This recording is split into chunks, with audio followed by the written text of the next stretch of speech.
This time on Old Men Do Hobbies for Young People, Tom gets in the bin. Half the grid goes for a spin. I get airborne, and I get some surprising news. No way. Hi, welcome to the video. It is time for round 5 of GX UK and we are heading down to Clay Pigeon down in Dorchester, somewhere down on southeast somewhere. Roundup. So far this season, it's been okay for me. Overall finished an average of 8th each race, which isn't great. I should have had a couple of better results. Going into the next 2 rounds, there are 6 potential people going for the top 2 and 3. I'm not saying first because it pretty much looks like Brad has won the championship. The 6 people going into the final 2 rounds with a chance of a podium are the 2 friends, Jacob Sharrock and Matthew Roberts. They are currently in P2 and 3, so that is why they are the strongest favourites. Closely following behind them, you have Tom Angier and Russell Endine, and then the outside chance is myself and George Massey. Anyway, so this weekend is GX UK's biggest weekend with an actual full grid of 30 karts. It was 29 last time. I've also fixed a whole bunch of issues from the last race. I had a couple of engine issues and a couple of setup issues and a few things that we have fixed for this round. So hopefully I should be at my most competitive, he says, for this round, and hopefully we'll get a decent result this weekend. Anyway, it's off to go get the van, off to go to Brad's, go to sleep, drive to Clay, and start go-karting. See you there. Bye!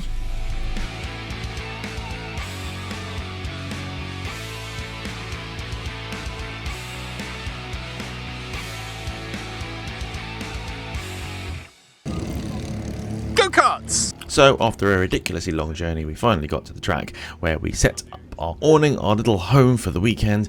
Then we went and did some practice. We had to run in our rebuilt engines for this weekend, so we had to do lots of oil changes and run the engine and change the oil after every run.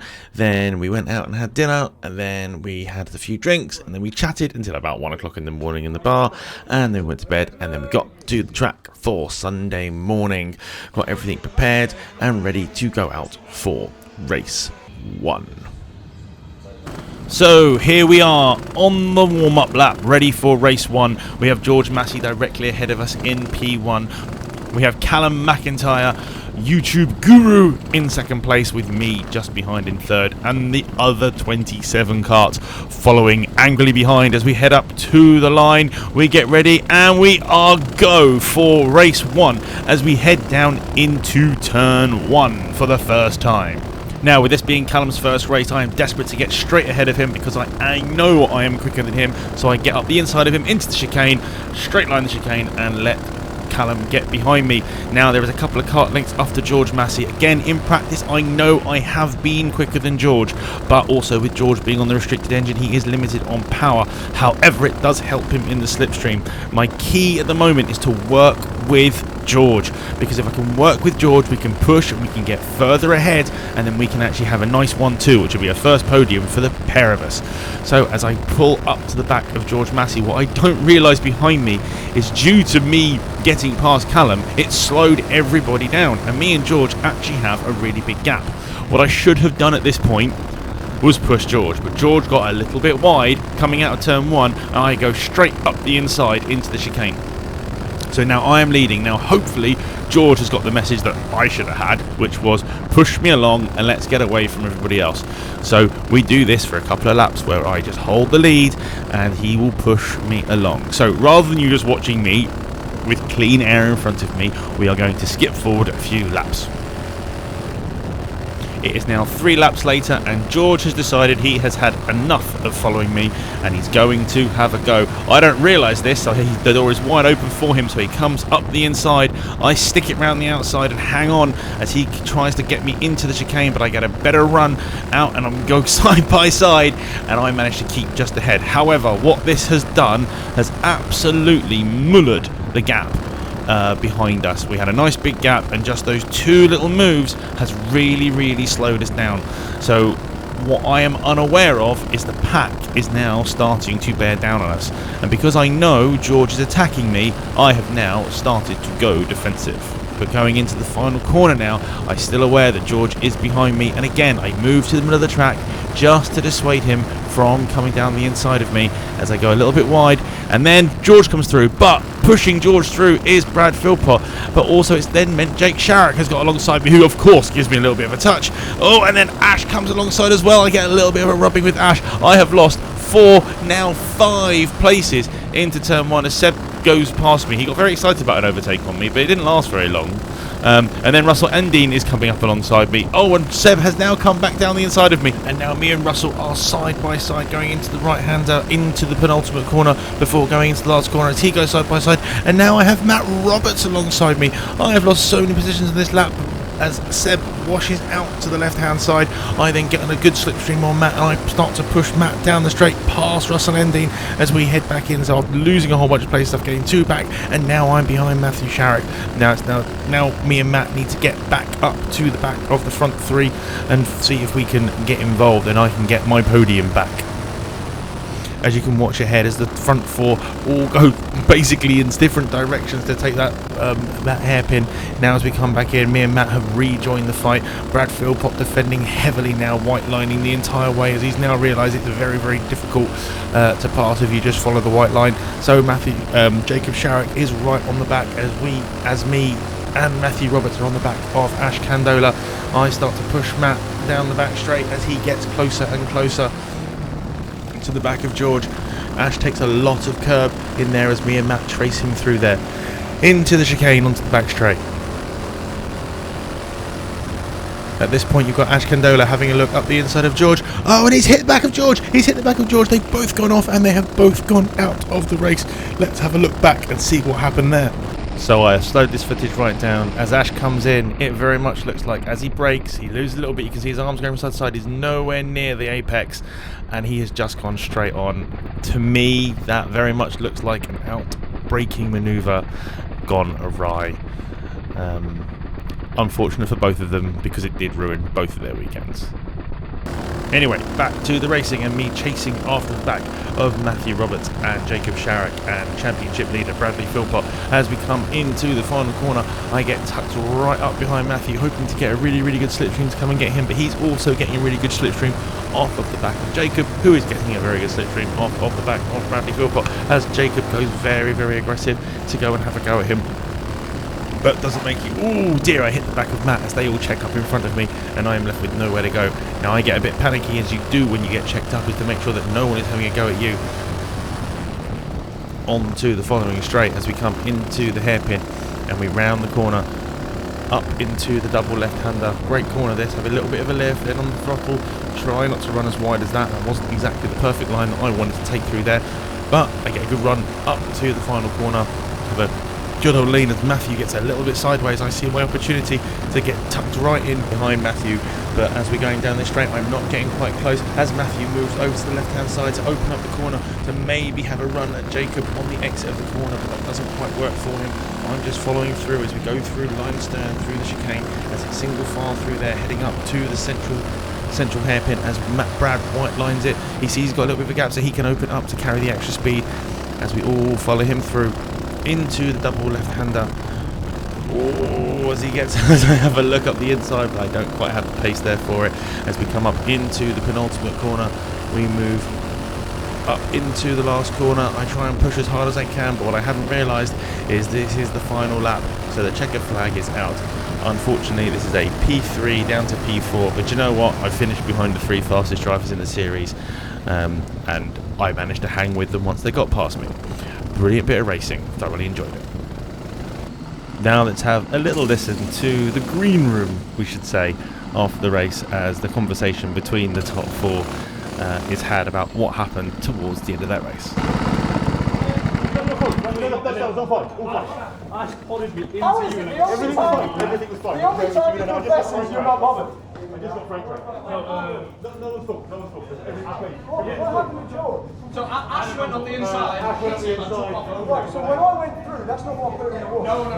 Right, because I was like, fucking on that. Because I thought we just had a little light side to side. That was that. Ash went over it. I got it. I say overtook Alex. And then I got baptised too. Yeah, but still overtook.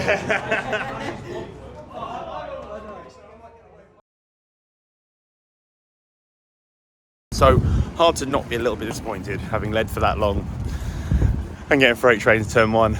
Apparently me and George had quite a big lead. I didn't quite notice how big the lead was, and as soon as me and George went side by side through that chicane, Brad and the rest of them just gained loads, and then George had a little gap to squeeze into down the straight, and then everyone just piled through. I haven't managed to see George yet. I've gone looking for him to see if he's okay, but looked like quite a bad crash, so I hope they're all okay. But P4's fine. It's fine. It's not what I wanted, and obviously it means Matt and Jacob are ahead of me, but it means I've gained points on everybody else that I'm in the fight with. So maybe P3 is out of the way, but maybe I can beat Russell Endine, and maybe I can beat George, and maybe I can beat Tom, but we'll see. So fairly good start. I don't know where I'm starting in the next race. I will probably add it on the screen here. So as we are rolling up for the start of race 2, the lights are out. We are down to turn 1 in the middle of the pack, behind Jeffrey Johnson, the winner of the Macy Cup. A little bit of touch on the back of Jeffrey. He's been very, very cautious on those brakes. So I realised this early on, so I make sure I'm a little bit cautious as I'm side by side with, I don't know who else, but there is also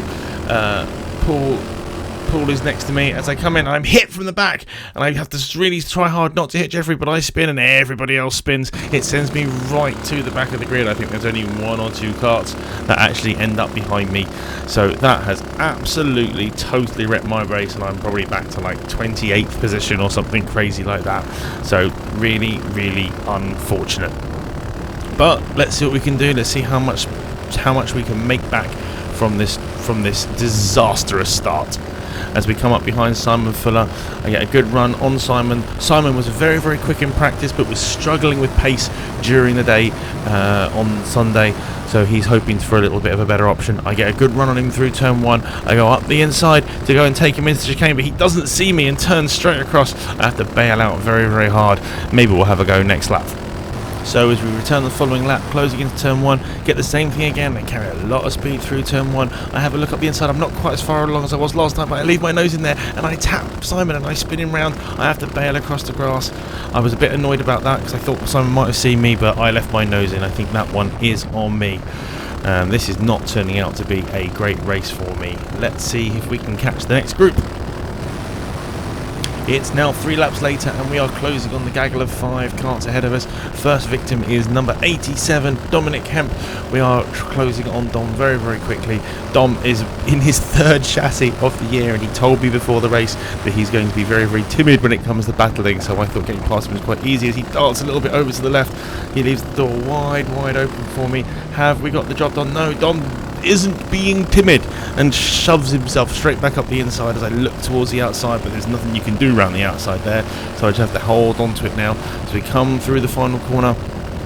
My plan is to try and get past Dom as quickly as I can, but Dom's got a strong engine and he's got a lot of slipstream from the karts in front. He does block the inside line, so I can't quite go from him yet, but I decide to do it anyway as I dive straight up the inside of Dom into turn 1 and head off after number 47, because Ollie Smith, who was in number 44, disappeared off onto the side. We don't know what happened to him. So number 47 is Andy Probet, who is chasing after number 99, my friend Paul Hanley.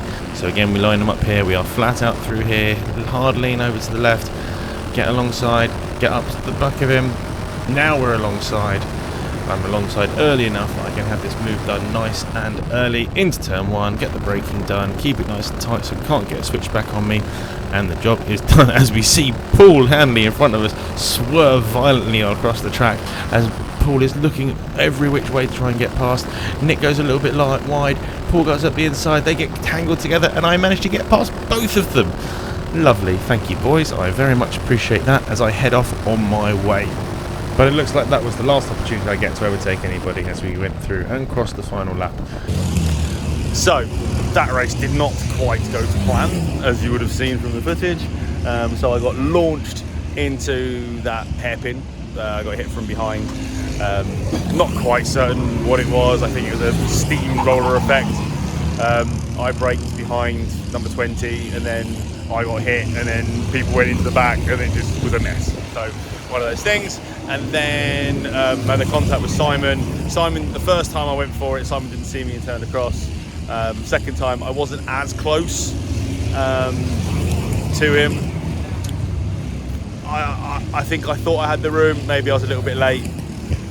Doesn't matter. Both of our races were ruined anyway. I ended up 17th, but I had some fun coming back up through the field. So the next race, I'm starting 17th or something. So we'll see. Hopefully we can have a better race. Oh well, today's not going as we planned. As we join race 3, as I start back in the pack, pen 17th, right behind Ethan. I give Ethan a little bit of a love tap. I think everyone's tapping everybody. We've got Seb, just number 33 on the outside. I try and get up the inside of Ethan. I just about make it work as we have a little bit of contact. It does actually move my tracking out a little bit, but now I'm behind Ash Candola, and I want to try and get past Ash as quickly as possible and try and make as many places as I can in this hectic race. As we head through the chicane and head down to turn, don't know what number it is. Whoa! As Ben cuts right across Ash there and causes him to go a little bit wide into the corner. That was a little bit naughty from Ben. He went one way, then went the other, and really caught Ash by surprise, and me at the same time. There was a big crash avoided there. Anyway, as we head again into the final corner, tucked up right behind Ash, as I managed to get a much better exit of the corner from him, and I'm alongside him way before the start-finish line, and I'm up the inside into turn 1 and take the position from him. Now we are up to car number 47, which is Andy Probet, and it's all about getting past him as quickly as possible. I know I'm a bit quicker than Andy. Let's see how we get on. We head into the last corner. I get a really good exit, and I'm going to now try and go alongside him. As I pull alongside him, we go past the start-finish line, but we go side by side and we come together and we touch. I go flying up in the air, smashing into his car, getting very close to rolling my car over as I go onto the grass, and I bounce across the grass, and then I go back onto the track. I lose one place and continue on my way as if nothing has ever happened. The kart felt absolutely fine. I actually went on to set the 3rd fastest lap of this race after this incident. So let's see what happens now as I chase after Ethan. I've already overtaken him once this race. I am now going to try again as he has a look behind. He told me that when he looked behind and saw me still there, he was incredibly surprised that I was alive, let alone still actually in the race. Well, it's taken me a lap and a half to get right to the back of Ethan, but we're also getting to the back of the group in front, and I want to get past him before we get caught up in that mess. So I slipstream him down to turn 1. I have a look, I think about getting through, but I don't quite get through here, but he runs a little bit wide on the exit. I cut up underneath into the chicane, up the inside, and he yields and he lets me have the position. So now it is time to go after the karts in front. In front we have the winner of the Macy Cup at the beginning of the year, Jeffrey Johnson, and then there is a whole gaggle of karts in front of him. So Jeffrey is my first target. Let's go get him. So a lap and a half later, I have caught to the back of this little pack in front of me, which consists of JJ in the number 20, Ben White in the 22, Dom Hemp in the 87, and Simon Fuller at the front in the 42. I am tucked up right behind Jeffrey. I get a really great exit, and I managed to be alongside him really early, but he's got a strong motor. He managed to hold me to the side for the whole time, but I managed to outbrake him as he gets stuck behind Ben White. So that is one person out of the way. It is now time to see if I can get past the other 3 as they all go slipstreaming as they can. Dom pulls to the outside to have a look to maybe open up the corner on Simon Fuller. I did the same thing as well as Ben White goes narrow. I come up the inside. Have a think about going up the inside into the hairpin, but I do not manage to make it work. So that will be that for the end of that race. I can't quite make the moves done. I'm still going to have a go at Ben and maybe try to get past him before the start-finish line, but I don't have the speed or the power. That is that race done. Okay, so that was eventful. and fun, to be honest. I had lots of people come up to me after the race and ask me and tell me they thought I was going to die. I mean, I think that's a bit dramatic, but oh well.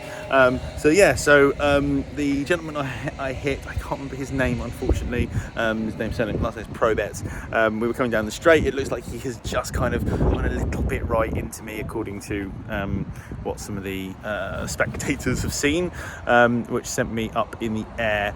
I went over his airbox, smashed his airbox, hit his shoulder, scraped his arm, bent his steering wheel, destroyed his steering column and his nacelle panel.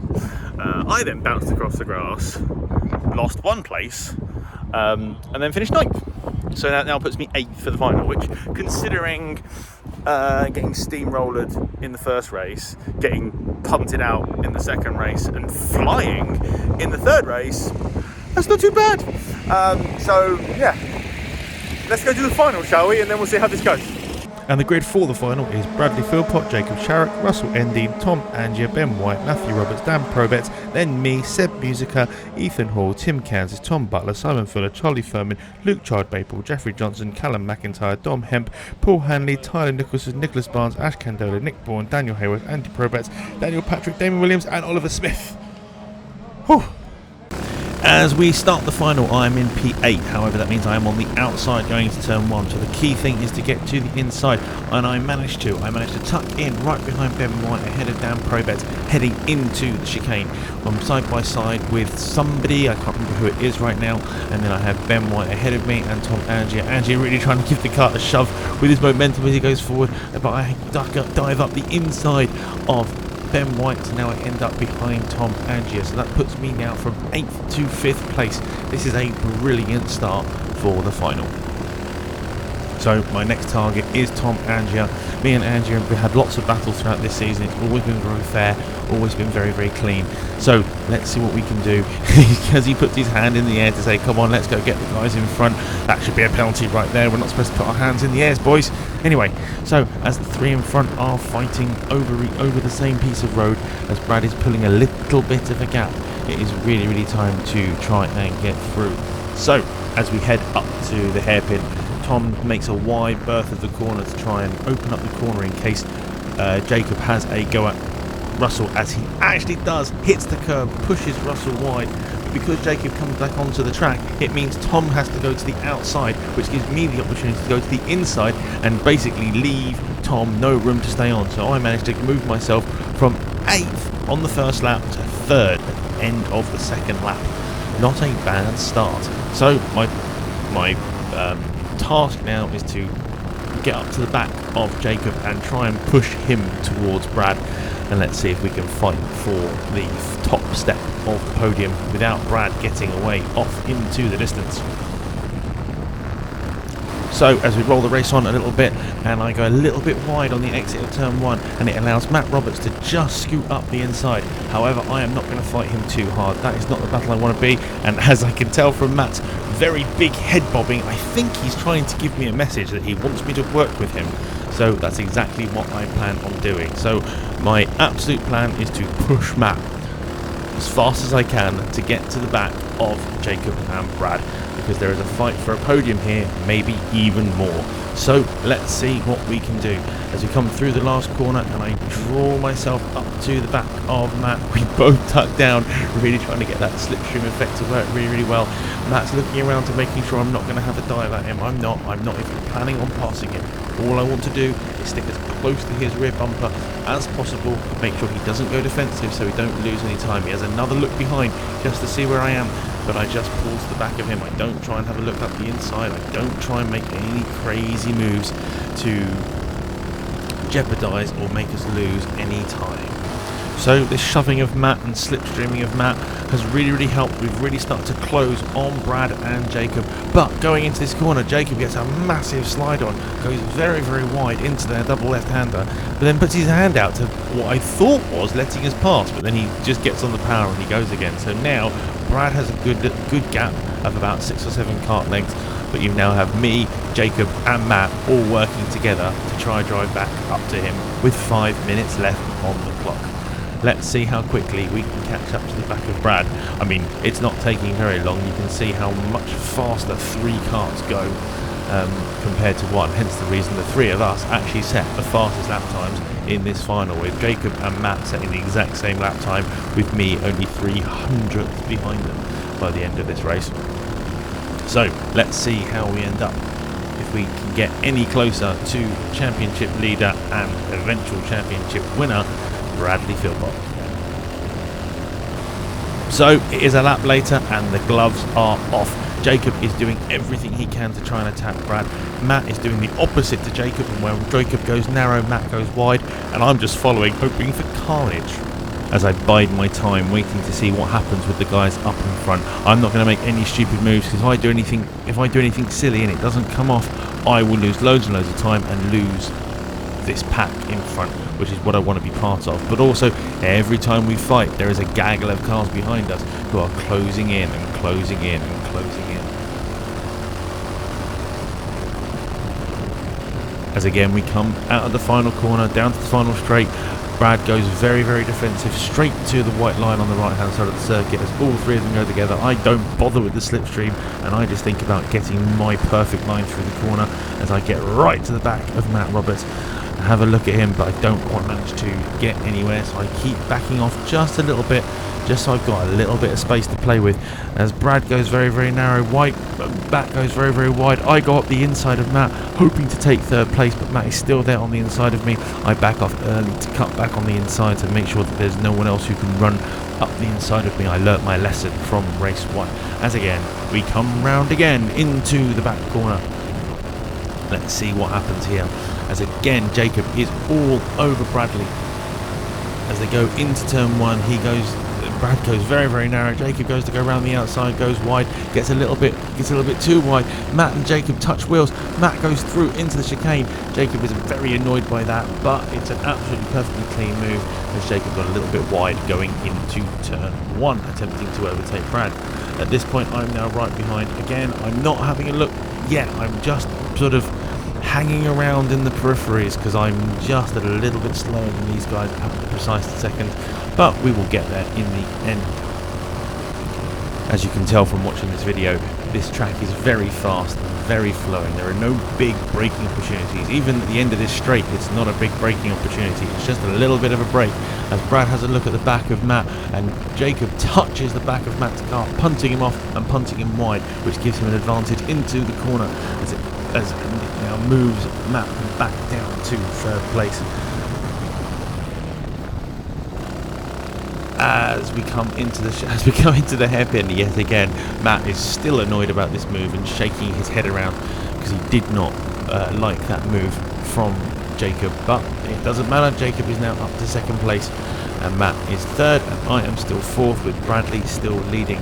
But there is still this gaggle of cars behind me, and it is very, very concerning to me. It's why I have to stay in the middle of the circuit to make sure that I don't get overtaken or dodged into the first corner, as I do anyway. So I left too much of a gap, and Russell Ending, the sneaky little scamp, manages to cut his way through and get past me. This has frustrated me, but I have to keep my head, because opportunities will still come. This is a much longer race than all the other races that we've done, so there's a few more laps for me to make my move, or for other things to go wrong and things to happen. I have a look at going around the outside of round the outside of Russell Endine, but I know there are cars potentially behind me, so if I put myself too far on the outside, just like I did with Tom Angier earlier, as I go around the outside of the inside of Russell, he squeezes me very, very tight to the line, and I am not taking that risk of diving up the inside there. It will not be worth the reward. So as we come up to the hairpin, Russell goes very, very wide to do a sweeping move in, goes past Matt, clicks the side of Jacob, which slows him down, and then Matt goes into the back of Jacob just because he was slowed down. But then Jacob is up the inside of Matt. Matt gets run wide. Matt stays on the outside and runs himself across the grass, which costs him loads of time, loads of momentum, and me and Russell manage to squeeze through as I shove Russell through. Also, I try and shove my way past Russell as well. As we head onto the final lap, I again try to go around the outside and then inside of Russell Endine. He just manages to cut me off, and we go in through the chicane. I've got one more opportunity now to actually have a go at Russell. He sticks to the inside very, very tightly. There is nowhere for me to go, and going to have to just settle for 4th place at this rate, but I'm still having a look. I have a think about the inside, but that's not going to happen, so I go to the outside to try and get a cutback, because my plan now is to try and get a run on him on through the final corner to get a run down to the back straight. But we will see what happens as I get into the last corner. I am not close enough. I get tucked down as we both duck down, and again me and Russell cross the line a tenth of a second apart. P4. What a race.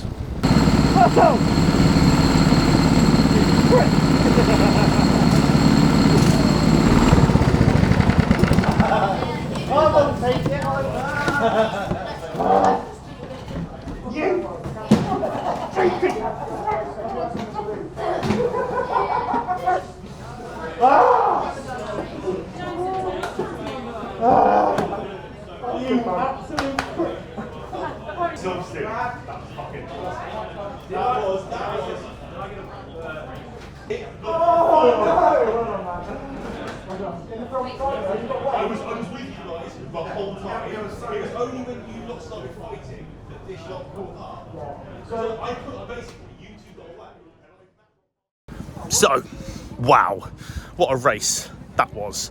That was pretty damn crazy. I've never had a race like that in my entire life where it's just so close. My plan very much when Matt came past me was to shove him up to the leaders, and that's exactly what happened, which was mega. And then we had a great battle, and then the fighting started earlier than I wanted it to. I was biding my time. It was very much the plan to wait until the last couple of minutes before I really started fighting, and then all of a sudden it got a bit nail bitey. Russell came through on me. I didn't really know he was there, and then he was squeezing me very, very hard. So yeah, P4 was great. However, there was a penalty. I got P3. So my first owner driver podium is great. It's been an awesome time. I absolutely loved it. This series is awesome and it's great. Anyway, thank you for watching. Subscribe, like, all that rubbish. See you next time. In 3rd place, great finish, first time on the podium, I believe, in the series, Alex Van.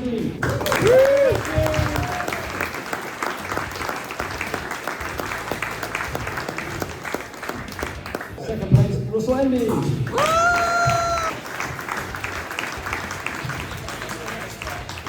And winning the event and taking the championship, provided he doesn't get himself excluded with Ella, Brad Philpot.